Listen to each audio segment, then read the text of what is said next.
In Kaiju number 8, our main character Kafka actually becomes a kaiju himself by another kaiju entering his body. With this in mind, we actually have no idea what this kaiju is or what it could do. The only person that really knows that this kaiju exists is Kafka, because he's the only one that was able to really see it before it entered his mouth, turning him into a kaiju number 8. Right, so this is what I have to think. All right, this is purely what I think about for what the that kaiju is. All right, clearly the kaiju is very strong and powerful if it could turn a human into a kaiju 100% purely. Like, it literally converted his entire heart into a core, which is basically like a heart for kaijus for Kafka. So now he is a kaiju himself. So he's no longer human. He's not a human being. He was at some point, but he's not anymore. So that's one thing. Number two, the sheer power and strength that this kaiju can do, kaiju number 8, because based off of what we've seen, like, he can literally destroy Honjus in one hit if he needs to. Like, it's not a big problem for him to do. The only problem is right now that's giving him a lot of struggles is, I would say, number 9 coming in, because he's pretty powerful, especially since he absorbed Isao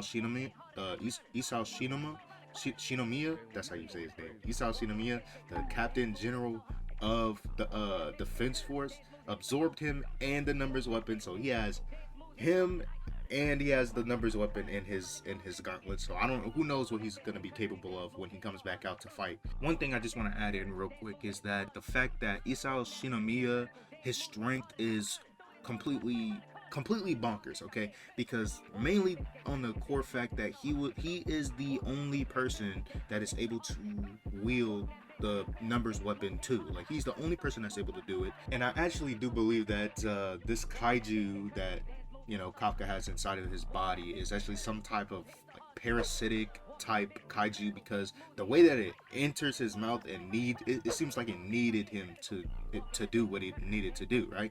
Because when it came up to him, it said, "I found you." He said, "I found you," and he entered his body. Kafka has no idea what's going on. He's like, bro, like, what is this? He didn't ask for any of this. Another thing is, if he is some type of parasitic type of kaiju, then one thing I could consider him being like feeding off of feeding off of Kafka is probably like his willpower, like his will to be stronger, his will to get up there in the ranks with to be up there with Mina and them. Because, like, as we see, like, he always wants to get stronger. He really is dedicated to try and like be there, but the only thing that's holding him back is his physical strength.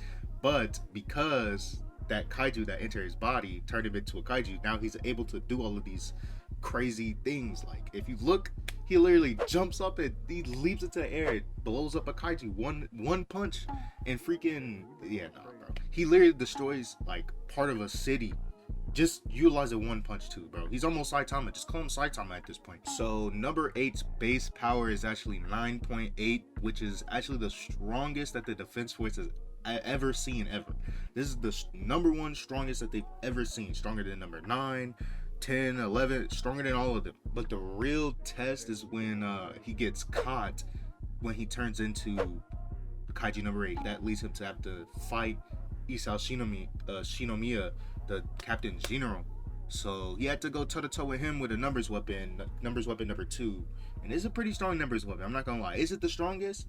I wouldn't say it's the strongest personally, but that's another video. But he did go toe to toe with him, so, you know, power wise, they're both pretty strong. The only reason why Kafka was able to win that fight, I would say he was able to win, was because when he pushed him to the edge to the point where he lost complete control of his body.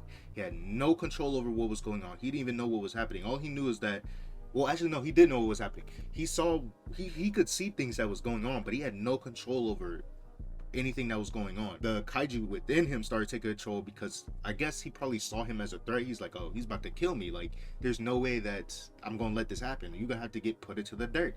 He almost got put into the dirt arc early, okay? I think that this kaiju is actually hiding something. I think it's trying to hide or run away from something.